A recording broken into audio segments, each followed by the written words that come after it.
बिस्मिल्लाहिर्रहमानिर्रहीम। अस्सलाम वालेकुम नाज़रीन, मैं हूं सदीकी भाई और आप मेरा यूट्यूब चैनल देख रहे हैं।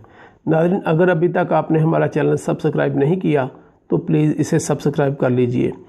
नाज़रीन, हम अक्सर ये बात कहते हैं कि सिस्टम जिस शख्स को सपोर्ट करता हो उसके पास भागने के लिए कई चोर रास्ते मौजूद होते हैं, और पाकिस्तान में मौजूदा सरकारी इदारों का सिस्टम भी पिछली हुकूमतों का ही बनाया हुआ है। इसलिए ये सिस्टम नई हुकूमत पीटीआई गवर्नमेंट को ज़्यादा सपोर्ट नहीं करता, बल्कि ये सिस्टम पिछली हुकूमतों यानी कि नवाज़ हुकूमत और जरदारी हुकूमत के लोगों को ज़्यादा सपोर्ट करता है, क्योंकि तमाम सरकारी इदारों के अंदर तमाम पुराने ऑफिसर या तो वो नवाज़ हुकूमत और जरदारी दौर के ही भर्ती किए गए हुए हैं या अपग्रेड किए गए हुए हैं। इसलिए वो उन हुकूमतों को ज़्यादा सपोर्ट करते हैं और पाकिस्तान की नई हुकूमत के साथ उनकी ज़्यादा बनती नहीं। लेकिन कुछ लोग हमारी इस बात से इत्तेफाक करते हैं और कुछ इख्तलाफ। खैर, इससे कुछ ख़ास फ़र्क नहीं पड़ता, क्योंकि सच थोड़ा सा कड़वा होता है। लेकिन आज हम आपको ये बताएंगे कि किसी भी इंसान का बनाया हुआ सिस्टम उसे किस तरह से सपोर्ट करता है, क्योंकि सिस्टम में जगह जगह पर उसके हेल्पर्स मौजूद होते हैं जो किसी ना किसी एंगल से उस आदमी को सपोर्ट करते हैं। नाज़रीन, पिछले प्रोग्राम में हमने आपके साथ नवाज शरीफ साहब के प्लेटलेस वाला मामला डिस्कस किया था और आपको ये भी बताया था कि नवाज शरीफ साहब के प्लेटलेस वाले मामले में सर्विसेज हॉस्पिटल लाहौर के कुछ मुलाजमीन भी साजिश में बराबर के शरीक थे।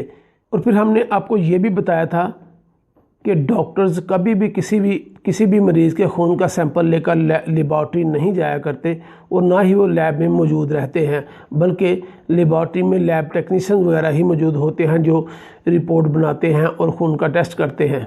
तो नाज़रीन, आज के इस प्रोग्राम में हम नवाज शरीफ साहब के उन मददगारों का जायज़ा लेंगे जिन्होंने बड़ी मेहनत करके नवाज शरीफ साहब की प्लेटलेस वाली रिपोर्ट्स को मैनेज किया और उन्हें सर्विसेज हॉस्पिटल लाहौर से निकलवा कर लंदन भिजवाने में अपना किरदार अदा किया।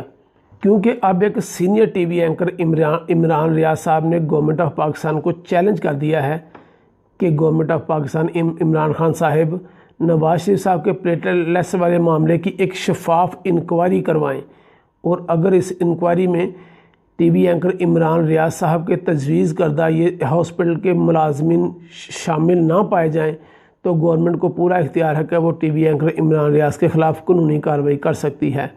लेकिन टीवी एंकर इमरान रियाज साहब ने यह भी कहा कि जब government of Pakistan in services hospital Lahore के इन मुलाजमीन फ़लाँ मुलाजमीन के ख़िलाफ़ एक शफाफ इंक्वायरी करवाए तो उस दौरान वज़ीर सेहत पंजाब डॉक्टर यास्मीन राशिद साहबा को इनसे ज़रा दूर ही रखा जाए ताकि वो इस इंक्वायरी पर असरअंदाज ना हो सकें। तो नाज़रीन, सर्विसेज हॉस्पिटल लाहौर के कुछ सीनियर लोगों की तस्वीर हम आपके साथ शेयर कर रहे हैं, आप इन्हें ज़रा गौर से देख लीजिएगा। Number 1, Iqbal Z Ahmed, chairman management of services hospital Lahore.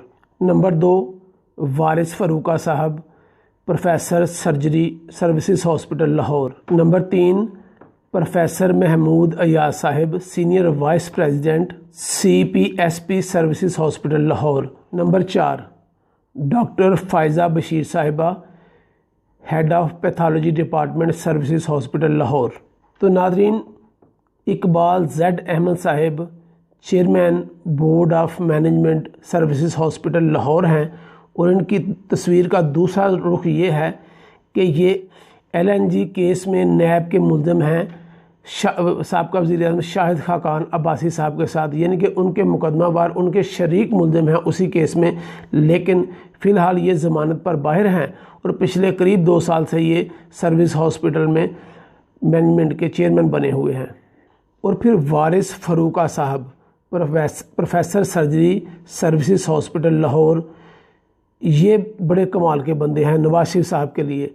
इन्होंने नवाज शरीफ साहब को हॉस्पिटल से निकलवाकर लंदन भिजवाने में बड़ा ज़बरदस्त किरदार अदा किया है।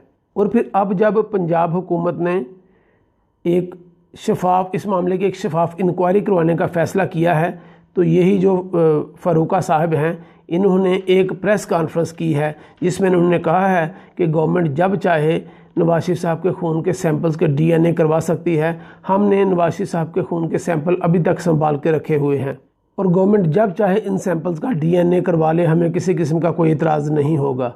तो नाज़रीन, आपको भी पता ही होगा कि किसी भी इंसान का खून या बाल वगैरह कुछ भी, उसका आप 100 साल के बाद भी अगर DNA करवाएं तो आपको पता चल सकता है कि ये फ़लाँ इंसान का बाल है या उसका खून है। इसका DNA एक ऐसी चीज़ है कि 100 साल के बाद भी अगर करवाएं तो आपको क्लियर पता चल जाता है। लेकिन प्लेटलेट्स का मामला और होता है और पूरे पाकिस्तान में कहीं भी ऐसी कोई जदीद लैब नहीं है कि जहां पर इतने लंबे अरसे तक इंसानी खून को महफूज रखा जाए और उसके बाद रिपोर्ट्स करवाने पर बिल्कुल फ्रेश खून की ही रिपोर्ट्स सामने आएँ। ऐसा कभी नहीं हो सकता क्योंकि पूरे पाकिस्तान में कहीं भी ऐसी कोई जदीद लैब नहीं है। और अब जब कि नवाज शरीफ साहब को पाकिस्तान से गए हुए तकरीबन 1 साल के करीब हो चुका है, तो इतने अरसे के बाद अगर उनके ब्लड सैंपल की दोबारा रिपोर्ट्स करवाई जाए तो किसी सूरत भी उसमें उनके प्लेटलेट्स पूरे नहीं आ सकते। यकीनन वो बेहद दर्जे तक वो कम हो चुके होंगे। और फिर प्रोफेसर महमूद अय्याज साहिब, आपको पहले बताया कि ये सीनियर वाइस प्रेसिडेंट है CPSP के, कि ये प्रिंसिपल सर्विसेज हॉस्पिटल लाहौर भी हैं। और नाज़रीन, आपको बताते चलें कि जब नवाज शरीफ साहब पाकिस्तान से लंदन जा रहे थे तो जाते हुए स्पेशल तौर पर उन्होंने महमूद अय्याज साहब का इन अल्फाज में शुक्रिया अदा किया कि प्रोफेसर महमूद अय्याज साहब, आपके तावन का बहुत शुक्रिया, लेकिन जब कभी अच्छे वक्त आएंगे इंशाल्लाह फिर आपसे मुलाकात होगी। और नाज़रीन, आपको प्रोफेसर महमूद अय्याज साहब की मुख्तलिफ मामलात में करप्शन का अंदाज़ा इस बात से भी हो जाएगा कि इनकी करप्शन के ख़िलाफ़ एंटी करप्शन में भी दरख्वास्त पड़ी हुई है और नैब में भी दरख्वास्तें हैं और वज़ीर-ए-आला पंजाब के पास भी इनकी करप्शन के ख़िलाफ़ दरख्वास्तें पड़ी हुई हैं। लेकिन फ़िलहाल उन पर कोई भी पेशरफ्त नहीं हो रही क्योंकि नवाज शरीफ साहब की इन्होंने ऐसी खिदमत की है जिसकी वजह से इनके काफ़ी सपोर्टर और काफ़ी बड़े बड़े लोगों के साथ इनके रिलेशन बन चुके हैं जो इनके ख़िलाफ़ किसी भी डिपार्टमेंट में इंक्वायरी को मुकम्मल नहीं होने दे रहे और अभी तक इनकी इंक्वायरियाँ वैसे की वैसे ही पड़ी हुई हैं। और अभी ये प्रोफेसर महमूद अय्याज साहब सर्विसेज हॉस्पिटल लाहौर के बोर्ड के मेंबर बनने की कोशिश में हैं ताकि इनके ख़िलाफ़ कोई भी इंक्वायरी ना हो सके, बल्कि इनकी ये कोशिश है कि मैं बोर्ड का मेंबर बन जाऊं ताकि मेरी रिटायरमेंट के बाद भी मुझ पर अगर कोई इंक्वायरी हो तो मैं उस पर असरअंदाज हो सकूं। और इन साहब की करप्शन की एक लंबी दास्तान है जो फिर कभी मौका मिला तो आपके साथ ज़रूर शेयर करेंगे। और फिर पैथोलॉजी डॉक्टर फ़ायज़ा बशीर साहिबा, ये सर्विसेज हॉस्पिटल लाहौर में पैथोलॉजी डिपार्टमेंट की हेड हैं। और इनकी स्टोरी ये है, शहबाज शरीफ साहब के दौरे हुकूमत में इन्हें ओबलाइज किया गया था, यानी इनका नंबर नहीं था। इनसे पहले कुछ सीनियर लोग मौजूद थे जिनका नंबर था हेड ऑफ़ डिपार्टमेंट बनने का, लेकिन इन्हें किसी वजह से नीचे से उठाकर हेड ऑफ़ डिपार्टमेंट बनाया गया था। और दूसरा ये कि इनके वालिद डॉक्टर बशीर साहिब जो कि बहुत ही अच्छे न्यूरोसर्जन डॉक्टर थे और काफ़ी अरसा नवाज शरीफ साहब के जो इत्तफाक हॉस्पिटल है उसमें काफ़ी अरसा तक ये डॉक्टर भी रहे और उनके साथ नवाज शरीफ साहब के साथ इनके काफ़ी फैमिली टर्म्स भी रहे। और बाद में इन्हें किंग एडवर्ड मेडिकल कॉलेज में हॉस्पिटल लाहौर का हेड भी लगा दिया गया था। तो इनके बड़े अच्छे रिलेशन थे नवाज शरीफ साहब के साथ। इनके रिलेशन को देखते हुए, इनके तल्लुकात के देखते हुए इनकी बेटी डॉक्टर फ़ायज़ा बशीर साहिबा को हेड ऑफ़ पैथोलॉजी डिपार्टमेंट लगाया गया था।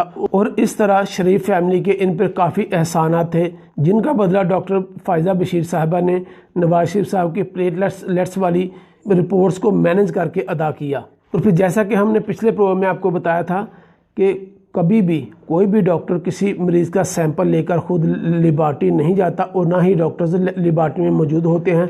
लेकिन चूँकि नवाज शरीफ साहब का मामला कुछ और था, इसलिए उनका जब भी खून के सैंपल लिए जाते तो वो डॉक्टर फ़ायज़ा बशीर साहिबा जो कि हेड ऑफ़ पैथोलॉजी हैं उनको पहुँचाए जाते। तो डॉक्टर फ़ायज़ा बशीर साहिबा नवाज शरीफ साहब के खून के सैंपल लेकर खुद लेबॉर्ट्री जाती और फिर वहाँ से जाकर अपनी मर्ज़ी की रिपोर्ट तैयार करवाती और लाकर प्रोफेसर महमूद अय्याज साहब के हवाले करती और फिर वो मीडिया को ब्रीफिंग देते। और नाज़रीन, ये कोई छोटी मोटी डॉक्टर नहीं है, बल्कि हेड ऑफ पैथोलॉजी डिपार्टमेंट हैं।